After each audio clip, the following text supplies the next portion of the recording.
नमस्कार विद्यार्थी मित्रांनो, इयत्ता 10वीच्या गणित भाग 2 मधील आपण पायथागोरसचे प्रमेय या प्रकरणाचा अभ्यास करीत आहोत।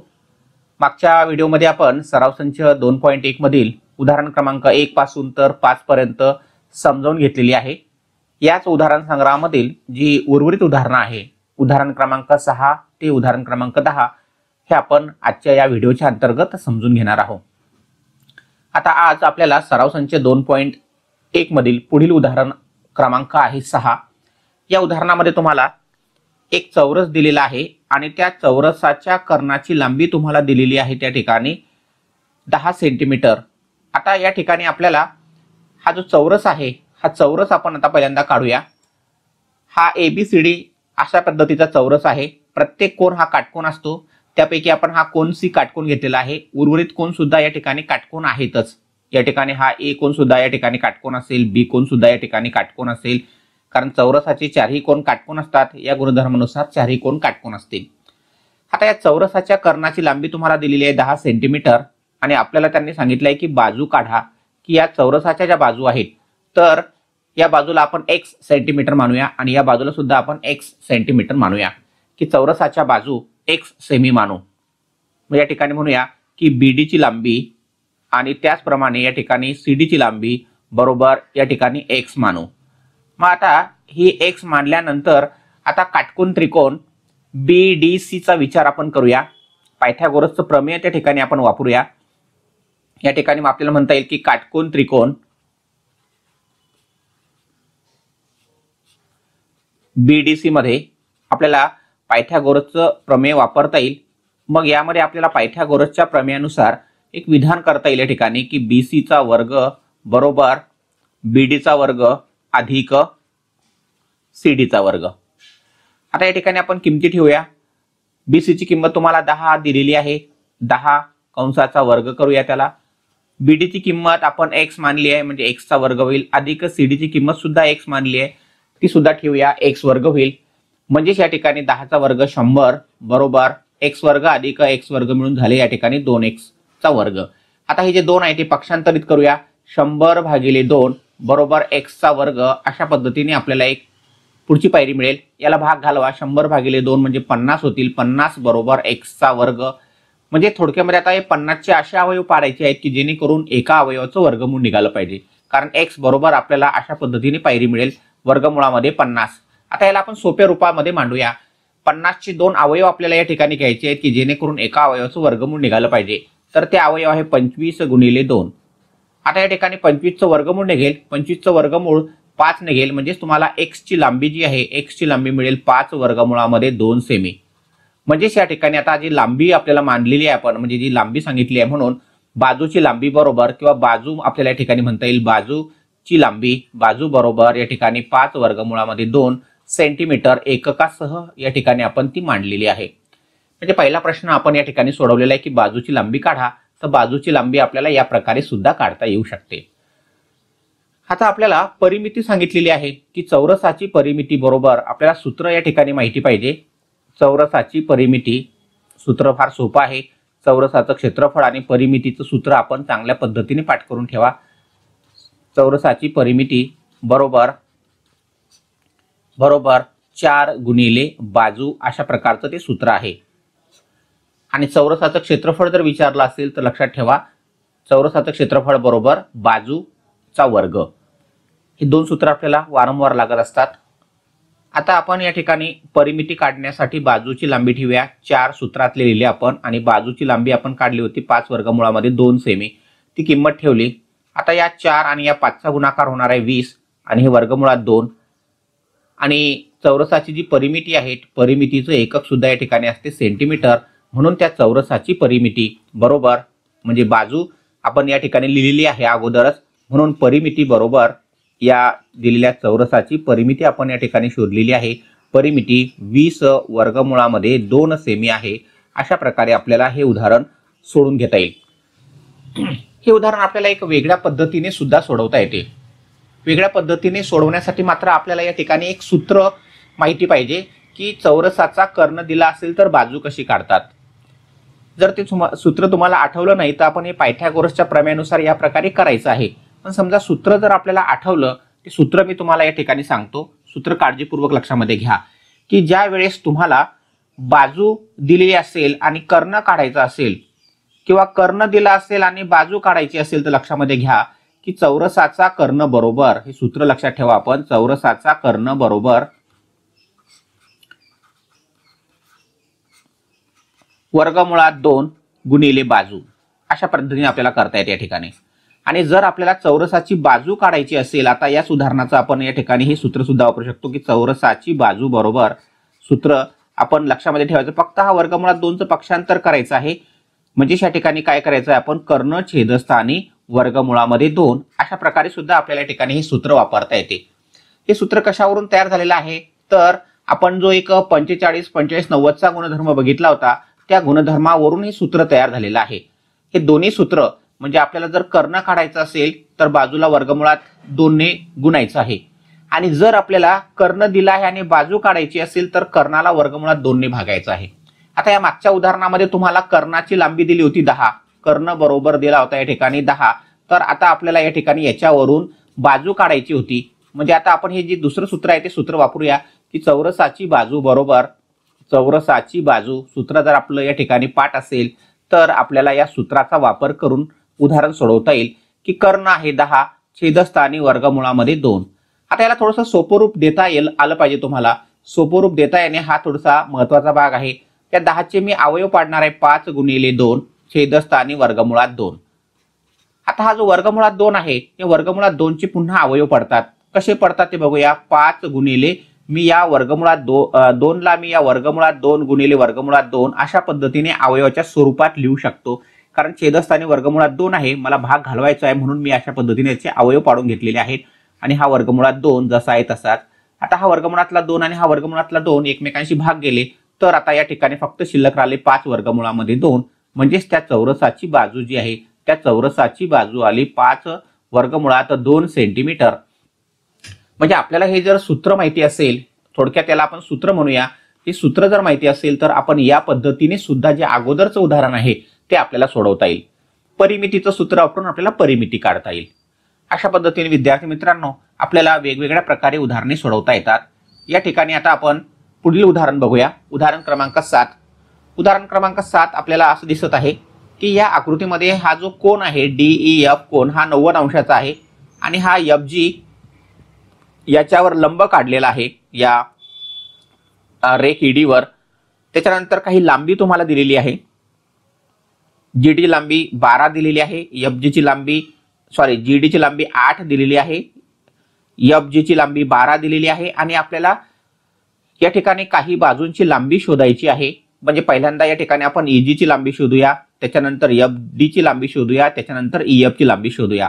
अशा पद्धतीने आपण एक एक टप्पा या ठिकाणी या उदाहरणामधील सोडूया. तर पहिल्यांदा या ठिकाणी आपण बघूया की EG ही जी बाजू आहे ही बाजू कशा प्रकारे काढता येईल. तर या ठिकाणी हा काटकोन त्रिकोण आहे आणि काटकोन त्रिकोणात हा कर्णावर काढलेला शिरोलंब आहे. मग कर्णावर काढलेल्या शिरोलंबामुळे या ठिकाणी कर्णाचे जे 2 भाग झालेले आहेत, या 2 भागाचा हा शिरोलंब भूमितीमध्ये असतो.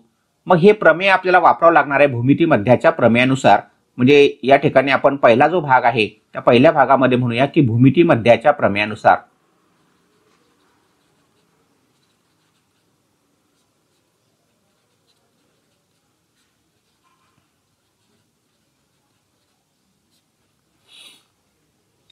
भूमितीमध्याचं प्रमेय आपल्याला या ठिकाणी वापरता येईल. या भूमितीमध्याच्या प्रमेयानुसार आपण या ठिकाणी एक विधान करू शकतो की हा जो FG आहे FG चा वर्ग होईल. या ठिकाणी FG चा वर्ग बरोबर GD गुणिले हे जे 2 भाग झालेले आहेत GD आणि EG या 2 भागांचा तो गुरुत्व मध्ये असणार आहे. आपण या ठिकाणी EG अशा पद्धतीचं रेषाखंडाचं नाव देऊ, कारण आपल्याला या ठिकाणी EG हा रेषाखंड विचारलेला आहे म्हणून त्या स्वरूपात मांडायचा प्रयत्न आपण करूया. या ठिकाणी आपण आता किंमत ठेवूया. याची किंमत आहे 12 कंसाचा वर्ग या ठिकाणी करूया. GD ची किंमत आहे 8 आणि या EG ची किंमत आपल्याला शोधायची आहे, ती जशी आहे तशीच ठेवूया. आता 12चा वर्ग या ठिकाणी 144 होईल बरोबर 8 गुणिले EG अशा पद्धतीची पायरी आपल्याला मिळेल. आता हा जो 8 आहे त्याला आपण इकडे पक्षांतरित करूया, म्हणजे तो छेदस्थानी जाईल. 144 छेदस्थानी 8 बरोबर EG. आता याला सोपं रूप देऊया. 144 भागिले 8 आपण असं करूया. 8ने या 144ला तोंडी भाग घालवता येत असेल तर तोंडी घालवा, अन्यथा आपल्याला कच्च्या कामामध्ये करता येईल. तर 8 1 8 या ठिकाणी उरले त्या ठिकाणी म्हणजे 14 होते ना, 8 1 8 उरले 6. 6 म्हटल्यानंतर हा वरून घेतला 4 म्हणजे 64 झाले. 8 8 64. 18 येणार आहे भागाकार. तोंडी आपण या ठिकाणी करून बघितलं आहे. नसेल आपल्याला तोंडी येत तर पाठीमागच्या पेजवर आपल्याला या ठिकाणी हे उत्तर शोधून काढता येईल. म्हणजेच या ठिकाणी इजीची जी लांबी आहे ती इजीची लांबी या ठिकाणी आता आपण शोधून काढलेली आहे, ती म्हणजे 18 एकक. हा पहिला भाग यातला आपण आता या ठिकाणी समजून घेतलेला आहे की इजीची लांबी या ठिकाणी मी लिहितो या ठिकाणी की 18 एकक या ठिकाणी आपण ती शोधून काढलेली आहे. आता पुढील लांबी जी आहे म्हणजेच एफडी ची लांबी काढणे, त्यासाठी आपल्याला आता काय करता येईल तर हा जो छोटा एक काटकोन त्रिकोण या ठिकाणी तयार झालेला आहे त्याचं नाव घेताना आपण त्रिकोण FGD हा घेऊया, कारण या ठिकाणी सुद्धा हा काटकोन असणार आहे. मग हा काटकोन असल्यामुळे या काटकोन त्रिकोणामध्ये आपल्याला पायथागोरसचं प्रमेय वापरता येईल. मग तुम्हाला या ठिकाणी म्हणता येईल की काटकोन त्रिकोण, आता या ठिकाणी मी थोडक्यात लिहितो, काटकोन त्रिकोण FGD मध्ये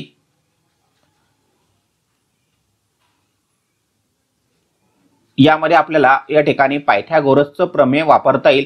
पायथागोरसच्या प्रमेयानुसार DF चा वर्ग, आता त्यांनी आपल्याला FD च्या स्वरूपात उत्तर विचारल्या म्हणून आपण FD चा वर्ग असं मांडूया. DF चा म्हणा किंवा FD चा वर्ग म्हणा. मग या ठिकाणी आपल्याला FG ची लांबी जी आहे ती आपण या ठिकाणी मांडूया, त्याचा वर्ग अधिक त्याचप्रमाणे या ठिकाणी GD त्याचा वर्ग. आता किंमत ठेवूया. EG ची किंमत, FG ची किंमत आपल्याकडे 12 दिलेली आहेच त्यांनी. मग ही किंमत आपण आता या ठिकाणी सूत्रामध्ये ठेवूया, त्याचा वर्ग होईल. GD ची किंमत या ठिकाणी 8 दिली आहे, त्याचा सुद्धा या ठिकाणी वर्ग होईल. आणि मग आपल्याला या ठिकाणी याला सोपं रूप देता येईल. 144 अधिक 64 या दोघांची बेरीज आपल्याला करता येईल. हा 4 आणि हा 4 मिळून झाले 8, हा 6 इथला आणि हा 4 मिळून झाले 10, हाच्याला 1, हा इथला 1 आणि हाच्या असलेला 1 असे मिळून या ठिकाणी झाले 208. म्हणजेच आता FD बरोबर काय होईल तर FD बरोबर आता आपल्याला वर्गमूळ घ्यावं लागणार आहे. आता या 208चं वर्गमूळ निघत नाही, त्यामुळे आपण त्याला 208 वर्गमुळात मांडूया. आता या 208 चे पुन्हा आपण सोप्या रूपामध्ये म्हणजे असे दोन अवयव या ठिकाणी शोधायचे आहेत की जेणेकरून एका अवयवाचं वर्गमूळ या ठिकाणी मिळालं पाहिजे.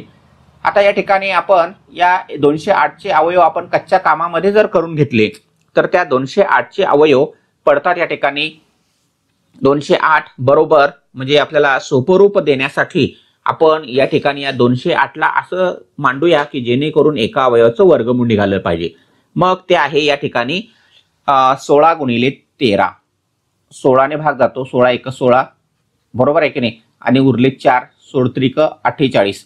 या 16चं वर्गमूळ निघते, 16चं वर्गमूळ आलं 4 आणि मग हे वर्गमुळात 13 जसे आहे तसेच. म्हणजेच या ठिकाणी आपण जी FD ची लांबी काढलेली आहे त्या FD ची लांबीची किंमत आली आहे 4 वर्गमुळात 13.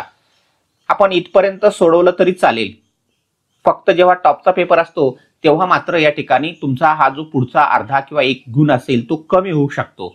सर्वसाधारण विद्यार्थ्याच्या पेपरमध्ये मात्र आपण वर्गमुळात 208 पर्यंत उत्तर काढलं तरी काही हरकत नाही, पूर्ण गुणदान किंवा पूर्ण गुण तुम्हाला या ठिकाणी मिळू शकतात.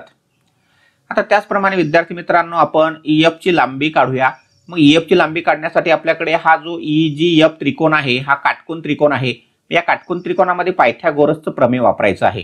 पुन्हा या ठिकाणी आपण म्हणूया की काटकोन त्रिकोण म्हणजे आपल्याला जो दिले आपल्याला काटकोनाचं खूण दिलेली आहे, काटकोन त्रिकोण याचं नाव घेताना आपण FGE असंही म्हणू शकतो. काटकोन शक्यतो मध्ये आला पाहिजे. मग याच्यामध्ये आपण पायथागोरसचं प्रमेय वापरूया. त्याच्यामध्ये हा कर्ण आहे लक्षामध्ये घ्या. मग EF चा वर्ग बरोबर EF चा वर्ग बरोबर उरलेल्या दोन बाजूंच्या वर्गांची बेरीज EG चा वर्ग अधिक या ठिकाणी बरोबर अधिक FG चा वर्ग. मग आता याच्यामध्ये किमती ठेवूया. आता आपण EG ची किंमत जी आहे ती इथं काढलेली आहे बरोबर आहे की नाही, 18 एकक काढलेली आहे. ती किंमत या ठिकाणी आता मांडूया 18 चा वर्ग आणि FG ची किंमत आपल्याला या ठिकाणी 12 दिलेलीच होती, 12 चा वर्ग. आता वर्ग करून बेरीज करूया. वर्ग आपले पाठ असले पाहिजे. 324 आहे 18 चा वर्ग आणि या 12 चा वर्ग आहे 144. या ठिकाणी आता आपल्याला या दोघांची बेरीज करायची आहे. या दोघांची बेरीज या ठिकाणी आपण मांडूया. 4 आणि हा 4 मिळून झाले 8, हा 4 आणि हा 2 मिळून झाले 6, आणि हा 1 आणि 3 मिळून झाले. अशा पद्धतीने 468 ही बेरीज या ठिकाणी आलेली आहे. पुन्हा या ठिकाणी मला याला सोपं रूप द्यायचं आहे, कारण EF बरोबर या ठिकाणी वर्गमूळ घेतलं तर मला वर्गमुळामध्ये अशा पद्धतीने 468 लिहिता येतील. इथपर्यंत आपलं उत्तर जरी झालं तरी आपण त्याला सोप्या रूपात मांडण्याचा प्रयत्न करूया. आता आपण याला सोपं रूप देऊया. पुन्हा या ठिकाणी बघूया की कितीने या ठिकाणी भाग जातो आहे.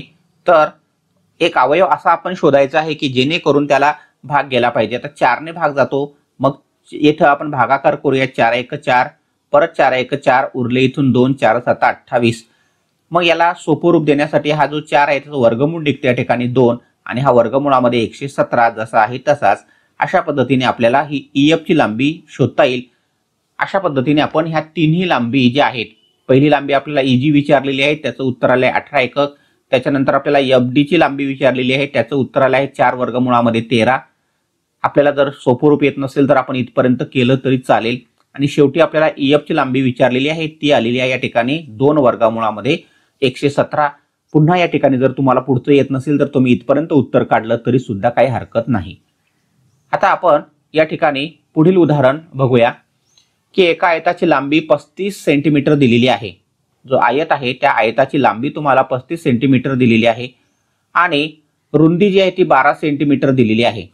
लांबी 35 आणि रुंदी 12 आहे. तर त्या आयताच्या कर्णाची लांबी काढा. अतिशय सोपं उदाहरण आणि महत्वाचं उदाहरण, त्याला आपण IMP म्हटलं तरी चालेल. या ठिकाणी लक्षामध्ये घ्या, IMP उदाहरण आहे, परीक्षेला विचारू शकतात, म्हणून या ठिकाणी मी IMP लिहितो आहे. आता एक आकृती आपण या ठिकाणी काढायची आहे. आकृती काढल्यानंतर हे उदाहरण सोडवायला सोपं जाते. तर हा आयत ABCD या ठिकाणी आपण काढलेला आहे. आता आयताचा प्रत्येक कोन काटकोन असतो हे आपल्याला माहिती आहे. मग आता आपण या ठिकाणी हा जो आयत काढलेला आहे तर या काटकोन त्रिकोणामध्ये आपण विचार करूया. त्रिकोण BDC या काटकोन त्रिकोणामध्ये, कारण हा काटकोन होणार आहे ना. आपल्याला या ठिकाणी म्हणता येईल की काटकोन त्रिकोण BDC मध्ये पायथागोरसचं प्रमेय आपल्याला या ठिकाणी वापरता येईल. पायथागोरसच्या प्रमेयानुसार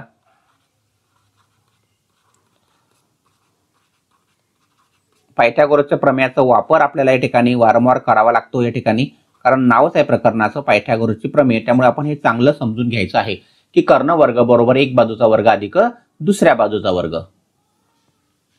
आता या ठिकाणी आपण ते प्रमेय वापरूया. तर BC चा वर्ग बरोबर BD चा वर्ग अधिक CD चा वर्ग. हे अशा पद्धतीने आपण एक आयत घेऊन त्याच्यामध्ये नावं देऊन त्याला सोपं जाते, म्हणून आयत. आता याच्यामध्ये आपल्याला लांबी जी आहे ती लांबी दिली आहे 35, ही आपल्याला 35 लिहिता येईल. आणि ही जी रुंदी आहे ती दिली आहे तुम्हाला 12, ती 12 या ठिकाणी लिहिता येईल. कर्णाची लांबी काढायची आहे. किमती ठेवूया या ठिकाणी. BD ची किंमत 35 चा वर्ग, आणि त्याचप्रमाणे या ठिकाणी CD म्हणजेच 12 चा वर्ग आपल्याला करता येईल. आता 35 चा वर्ग आपल्याला या ठिकाणी करण्याची एक सोपी रीत आहे. ज्या संख्येच्या एकक स्थानी 5 असतात त्या संख्यांचे वर्ग करण्याची एक सोपी रीत तुम्हाला या ठिकाणी मी सांगणार आहे. ती समजा या ठिकाणी आता आपल्याला एक उदाहरण दिलेलं आहे, आणि त्या उदाहरणात सांगितलेलं आहे की तुम्ही 45 चा वर्ग काढा, किंवा या ठिकाणी 65 चा वर्ग काढा, किंवा आता आपण या ठिकाणी 35 चा वर्ग शोधणार आहोत. तर समजा 25 चा वर्ग आपल्याला माहिती आहे आता या ठिकाणी. तर इथून सुरुवात करू आता आपण 25 चा वर्गापासून. तर ज्या संख्येच्या एकक स्थानी 5 असतात, कोणती संख्या असू द्या, ती 2 अंकी असू द्या किंवा 3 अंकी असू द्या, तर या ठिकाणी आपण इथं 25 लिहून टाकायचे आहेत. आणि हा जो पहिला अंक आहे या ठिकाणचा, तर याच्या लगतचा पुढचा कोणता अंक आहे, तर 2च्या पुढचा लगतचा अंक आहे 3. या दोघांचा करायचा गुणाकार, म्हणजे हा 2 आणि पुढचा अंक 3, या दोघांचा गुणाकार केला की तो येतो 6, म्हणजे 625 हे झालं त्या ठिकाणी 25 चा वर्ग. आता आपण 45 चा करून बघूया. तर इथं 25 तर लिहायचेच आहे आपण अगोदर, आणि मग आता 4च्या पुढचा लगतचा अंक कोणता आहे, 5. लगतचा म्हणतो इथं, योगायोगाने हा 5 आलेलाच आहे. मग 5 4 5 20, 2025 हा त्याचा वर्ग झालेला आहे. 65 चा वर्ग आपल्याला करायचा असेल तर इथं 25 लिहायचे आहे. 6च्या पुढचा अंक आहे 7, sin 7 42, 4225 हा त्याचा वर्ग आहे. 35चा वर्ग आता आपल्याला पाहिजे आहे. 25 लिहून घ्यायच्या अगोदर आता 3च्या पुढची लगतची संख्या आहे 4. 3 चौक 12 म्हणजे 1225 हा त्याचा वर्ग झाला. जेव्हा जेव्हा त्या ठिकाणी एकक स्थानी 5 असणारी संख्या येईल तेव्हा या ठिकाणी आपल्याला तोंडी वर्ग सांगता येईल. 75चा वर्ग लगेच या ठिकाणी 25 लिहायचं आहे आणि 7 8 56 5625 हा त्याचा वर्ग झालेला आहे. अशा पद्धतीने विद्यार्थी मित्रांनो ह्या अशा छोट्या छोट्या युक्त्या आपण लक्षात ठेवायच्या आहेत. वर्ग कसे करायचे आहेत एकक स्थानी 5 असलेल्या संख्यांची ती युक्ती आपण बघितली आहे. जेव्हा जेव्हा अशा पद्धतीने एखादा वर्ग येईल तेव्हा आपण ती युक्ती वापरायची आहे. मग 1225 हा वर्ग झाला त्या 35चा आणि 12चा वर्ग आपला पाठ पाहिजे 20 पर्यंत किंवा किमान 30 पर्यंत वर्ग आपले पाठ असले पाहिजे. मग या दोघांची जी बेरीज आहे ती बेरीज करून वर्गमूळ घ्यायचं आहे फक्त. मग बेरीज येते या ठिकाणी बेरीज करून बघा त्या ठिकाणी 5 आणि हा 4 आहे म्हणजे 9 झालेत. हा 2 आणि 4 म्हणजे 6 झालेत. हा 2 आणि 1 3 झाले आणि हा 1 1369 ही बेरीज आली. म्हणजेच या ठिकाणी BC बरोबर वर्गमुळामध्ये 1369. आता 1369 ही पूर्ण वर्गसंख्या आहे. मग तिचं वर्गमूळ या ठिकाणी आपण घ्यायचं आहे. म्हणून BC बरोबर ही जी संख्या आहे 1369 हा 37चा वर्ग आहे. म्हणजे याचं वर्गमूळ निघणार आहे 37. आणि मग पुढे तुम्हाला सेंटीमीटर हे एकक लिहिता येईल. तर त्यांनी सांगितलंय की कर्णाची लांबी काढा म्हणून तुम्ही खाली उत्तर मांडायचं आहे की आयताच्या कर्णाची लांबी बरोबर 37 सेंटीमीटर आहे किंवा आयताचा कर्ण या ठिकाणी आयताचा कर्ण 37 सेंटीमीटर आहे. हे असं उत्तर शेवटी आपण मांडायचं असते. बरेच विद्यार्थी मांडत नाही म्हणून या ठिकाणी मी तुम्हाला मांडून दाखवतो आहे की इथपर्यंत करतात काही मुलं. सर्वसाधारण पेपर असेल तर ठीक आहे परंतु जेव्हा टॉपचा पेपर असेल तेव्हा असं आपण उत्तर मांडणं अपेक्षित असते. उदाहरण क्रमांक 9 आपण या ठिकाणी घेतो आहे. उदाहरण क्रमांक 9 तुम्हाला याप्रमाणे दिलेला आहे स्क्रीनवर. या स्क्रीनवर तुम्हाला 9व्या उदाहरणाचं एक आकृतीसह उदाहरण दिसत असेल तुम्हाला. तर आपल्याला या ठिकाणी एक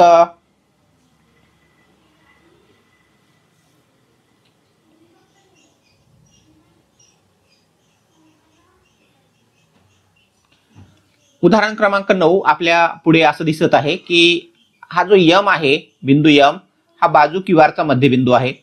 इथं तुम्हाला यम बिंदू दिलेला आहे आणि इथं खून करून दिलेला आहे म्हणजे याचा अर्थ यम हा मध्यबिंदू आहे. आर ची लांबी आणि एम क्यू ची लांबी समान आहे. कोण PRQ म्हणजे हा इथला कोण 90 अंशाचा आहे. तर आपल्याला या ठिकाणी अशा पद्धतीने सिद्ध करायचं आहे PQ चा वर्ग बरोबर 4 PM चा वर्ग वजा 3 PR चा वर्ग. आता या ठिकाणी हे उदाहरण आपण सोडवताना 2 काटकोन त्रिकोणांचा विचार करणार आहोत. या 2 काटकोन त्रिकोणांचा विचार करत असताना पहिल्यांदा आपण छोटा काटकोन त्रिकोण लक्षामध्ये घेऊया. हा छोटा काटकोन त्रिकोण कोणता आहे या ठिकाणी बघा बरं. तर काटकोन त्रिकोण आहे तो PRM. तर या काटकोन त्रिकोणामध्ये आपण पायथागोरसचं प्रमेय वापरणार आहोत. काटकोन त्रिकोण PRM यामध्ये आपल्याला पायथागोरसचं प्रमेय वापरता येईल. या पायथागोरसच्या प्रमेयाला आपल्याला या ठिकाणी काळजीपूर्वक मांडायचं आहे. तर या त्रिकोण PRM मध्ये म्हणजे बघा इथं PRM तर याच्यामध्ये हा PM हा कर्ण आहे. मग PM चा वर्ग होईल बरोबर इतर 2 बाजूंच्या वर्गांची बेरीज मांडूया. मग त्या ठिकाणी आता PM चा वर्ग बरोबर PR चा वर्ग अधिक RM चा वर्ग. आता या ठिकाणी आपल्याला असं म्हटलेलं आहे त्यांनी की M हा मध्यबिंदू आहे. M मध्यबिंदू असल्यामुळे RM ची लांबी आहे RM ची लांबी ती या QR च्या लांबीच्या निमपट असेल. परंतु या ठिकाणी M हा मध्यबिंदू असल्यामुळे RM बरोबर या ठिकाणी आपल्याला म्हणता येईल 1/2 गुणिले QR. कारण हे आपल्याला दिलेलं आहे की M हा मध्यबिंदू आहे. M मध्यबिंदू असल्यामुळे आपल्याला अशा पद्धतीचं विधान या ठिकाणी करता येईल बरोबर आहे. मग M मध्यबिंदू आहे. आता या RM ची जी किंमत आहे ती आपण या ठिकाणी ठेवूया. म्हणून PM चा वर्ग बरोबर PR चा वर्ग अधिक 1/2 QR चा वर्ग. आता वर्ग करूया बरोबर PR चा वर्ग अधिक 1/4 होईल. 1 चा वर्ग 1 2 चा वर्ग 4 आणि हा QR चा वर्ग. आता कंस नाही करायचा याला कंस सोडवला आपण वर्ग केला म्हणजे कंस सोडवला. आता 4 ने गुणून घेऊया आता आपण 4ने गुणून घेतल्यानंतर दोन्ही बाजूंना गुणून घ्यायचं आहे, कारण छेदस्थानी 4 आहे त्यामुळे आपण गुणून घेऊया. तर या ठिकाणी होणार आहे 4pm चा वर्ग बरोबर 4pr चा वर्ग बरोबर अधिक qr चा वर्ग. आता या ठिकाणी हा जो 4pr चा वर्ग आहे तो आपण या ठिकाणी पक्षांतरित करूया, वजाबाकीच्या स्वरूपात मांडूया. म्हणून या ठिकाणी आपल्याला म्हणता येईल 4pm चा वर्ग वजा 4pr चा वर्ग बरोबर qr चा वर्ग आणि याला विधान क्रमांक 1 असं आपण आता नाव देऊया. आता आपण मोठा काटकोन त्रिकोण जो आहे त्याचा विचार करूया की आता काटकोन त्रिकोण PRQ मध्ये काटकोन त्रिकोण PRQ मध्ये या त्रिकोणामध्ये आपल्याला पायथागोरसचं प्रमेय वापरता येईल. पुन्हा पायथागोरसचं प्रमेय वापरा म्हणजेच काय होईल तर PQ चा वर्ग बरोबर PR चा वर्ग अधिक QR चा वर्ग.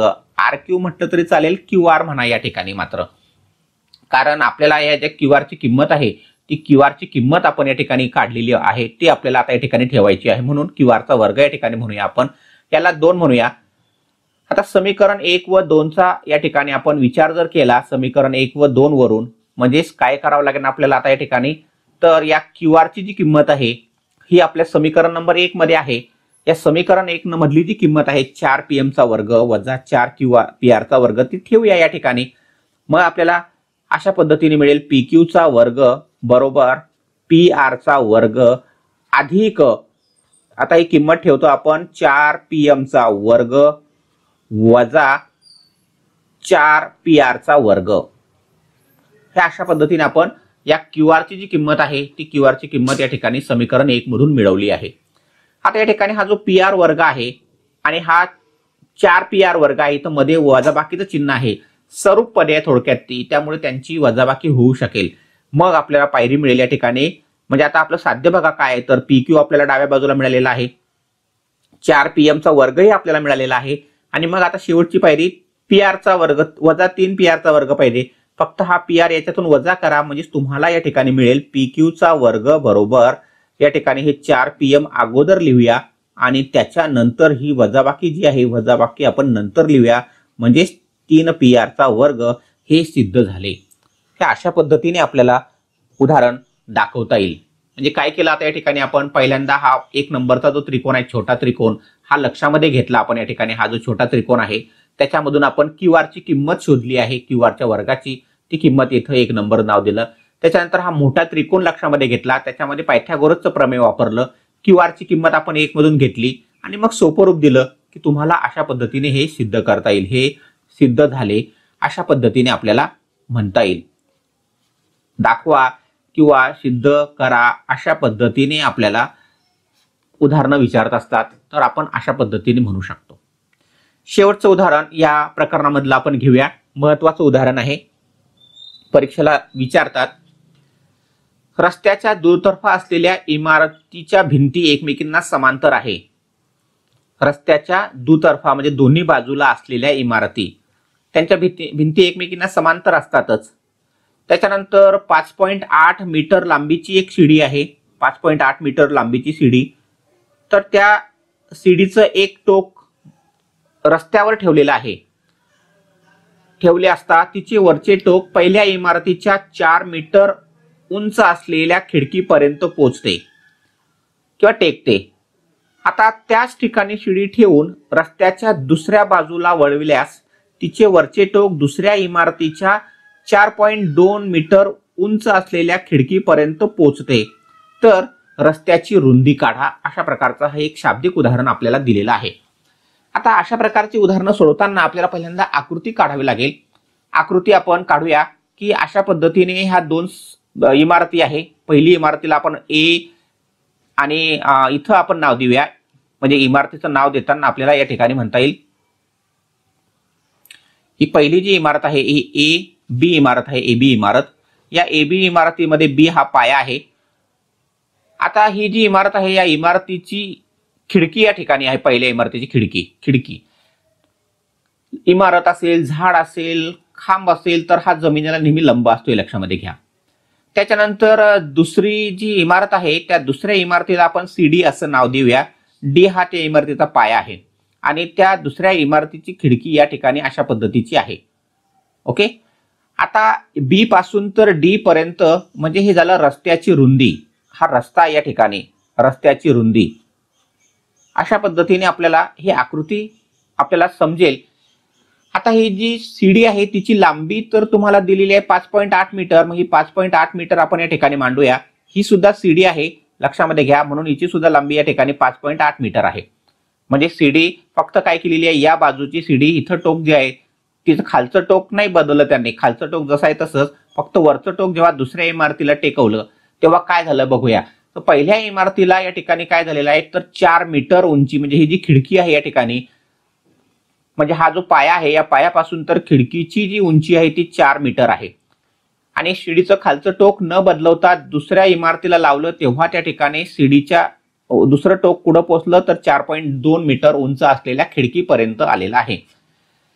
म्हणजे आता बघा, तुम्हाला दोन काटकोन त्रिकोण या ठिकाणी दिसत आहेत. इथं आपण नाव देऊया, हा जो इथला हा जो बिंदू आहे, हा मधला म्हणू आपण त्याला, मध्यबिंदू नाही तो, हा मधला जो बिंदू आहे त्याला नाव देऊया ठिकाणी पी. आता रस्ता जो आहे त्याची रुंदी आहे बी पासून तर डी पर्यंत. म्हणजे थोडक्यात रस्ता जो आहे त्या रस्त्याची रुंदी आपल्याला या ठिकाणी मिळेल की बीपी अधिक डीपी या दोघांची लांबी. या दोघांची लांबी आपल्याला जर माहित झाली तर आपल्याला या ठिकाणी रस्त्याची रुंदी काढता येईल. म्हणजे उदाहरण कशा पद्धतीने हे आपल्या लक्षामध्ये आलं असेल तर इथं दोन काटकोन त्रिकोण तयार होतात. त्रिकोण ए बी पी त्रिकोण तयार होतो आणि त्रिकोण सी डी पी तयार होतो. या दोन त्रिकोणांमध्ये पायथागोरसचं प्रमेय तुम्हाला वापरता येईल, कारण दोन बाजूंची लांबी तुम्हाला दिलेली आहे, तिसऱ्या बाजूची लांबी शोधून काढता येईल. मग अशा पद्धतीने आपण पहिल्यांदा बीपीची लांबी काढूया, त्याच्यानंतर डीपीची लांबी काढूया आणि मग बेरीज केली की तुम्हाला रस्त्याची रुंदी काढता येईल. आता याच्यामध्ये फक्त दशांश चिन्ह असल्यामुळे थोडंसं अवघड वाटेल काही विद्यार्थ्यांना, पण आकडेमोड करताना मात्र आपण बघूया की कशा पद्धतीने आकडेमोड करता येईल. तर आता आपल्याला या ठिकाणी एबीची लांबी जी आहे ती आहे 4 मीटर. एबी बरोबर 4 मीटर आपण लिहून घेऊया, जे जे माहिती आपल्याकडे ती आहेत. त्याच्यानंतर या ठिकाणी सीडी म्हणू, याला सीडीची लांबी आहे 4.2 मीटर. त्यानंतर तुम्हाला या ठिकाणी एपीची जी लांबी आहे, एपी म्हणा किंवा सीपी म्हणा, एपीची लांबी आणि सीपीची लांबी समान आहे, कारण दोन्ही लांबी म्हणजे सीडीची लांबी आहे ती तुम्हाला आहे 5.8 मीटर दिलेली आहे. अशा पद्धतीने आपण सर्व माप जी आहे ती माप या ठिकाणी मांडून घेऊया. एकक सुद्धा या ठिकाणी म्हणा, त्यांचं एकक जे असेल ते. मग 4 मीटर, 4.2 मीटर आणि 5.8 मीटर अशा प्रकारची माप आपल्याकडे उपलब्ध आहे. याचा वापर करून आपण पायथागोरसच्या प्रमेयानुसार बीपीची लांबी आणि या डीपीची लांबी शोधूया. आता या ठिकाणी आपल्याला एक एक काटकोन त्रिकोण आपण विचारामध्ये घेऊया. तर प्रथम एक काटकोन त्रिकोण आपण लक्षामध्ये घेऊया. प्रथम काटकोन त्रिकोण, एक एक काटकोन त्रिकोण विचारात घेऊयात आपण. काटकोन त्रिकोण एबीपी, या एबीपी मध्ये आपल्याला पायथागोरसचं प्रमेय वापरता येईल. पायथागोरसच्या प्रमेयानुसार आपण म्हणता येईल आपल्याला या ठिकाणी की एपीचा वर्ग बरोबर एबीचा वर्ग अधिक बीपीचा वर्ग. बीपीचा वर्ग का म्हटलं आपण, तर या ठिकाणी आपण बीपी लाव दिला रस्त्याच्या रुंदीला म्हणून त्याच्यामध्ये. ओके, तर एपीची किंमत आता या ठिकाणी आहे 5.8 मीटर. मग ती किंमत या ठिकाणी ठेवूया 5.8 मीटर बरोबर एबीची जी किंमत आहे ती 4 मीटर आहे, त्याची सुद्धा किंमत ठेवूया आणि या बीपीची किंमत शोधूया. 5.8 चा वर्ग आता आपल्याला करावा लागेल. 5.8 गुणिले 5.8 हा गुणाकार आपण पाठीमागच्या पेजवर कच्च्या कामामध्ये करून घ्यायचा आहे. काळजीपूर्वक गुणाकार करायचा आहे. दशांश चिन्ह आहे या ठिकाणी, दशांश चिन्ह असल्यामुळे या ठिकाणी काळजीपूर्वक गुणाकार करा. तो गुणाकार येतो 33.64 म्हणजे 33.64. अशा पद्धतीने आपण त्याला थोडक्यात म्हणूया. आणि याचा वर्ग या ठिकाणी आहे 16 अधिक बीपीचा वर्ग. आता या 16चं पक्षांतर करू आपण डाव्या बाजूला, म्हणजे 33.64 वजा 16 बरोबर बीपीचा वर्ग. ही वजाबाकी या ठिकाणी आपण करून बघायची आहे. काळजीपूर्वक करा वजाबाकी. 33.64 वजा 16, आपण पाठीमागच्या पानावर ही वजाबाकी सुद्धा समजून घेऊया. 33.16 वजा 33.64 आहे ते, आणि वजा या ठिकाणी आपल्याला करायचं आहे 16 वजा करायचे आहेत। आता हे 16 वजा करताना 16 म्हणजे याचा अर्थ काय लक्षामध्ये घ्या, तर 16 म्हणजे 16 दशांश चिन्ह 00, दशांश चिन्हानंतर आपल्याला शून्य कितीही घेता येतात। तर ही वजाबाकी या ठिकाणी 16 दशांश चिन्ह 00 अशा पद्धतीने आपल्याला या ठिकाणी करता येईल। ही वजाबाकी करूया। 4 शून्य गेले तर 4, 6 शून्य गेले तर 6, दशांश चिन्हाला दशांश चिन्ह या ठिकाणी ठेवायचं आहे आपण। या 13 म्हणजे या ठिकाणी आता हातचा घेतला, 13 6 गेले तर 7 आणि इथं वजाबाकी केली तर वजाबाकी येते 1। मग आता या ठिकाणी वजाबाकी केली आपण, वजाबाकी आली या ठिकाणी 17.64। म्हणजे वजाबाकी या ठिकाणी काळजीपूर्वक आपण केली पाहिजे। वजाबाकी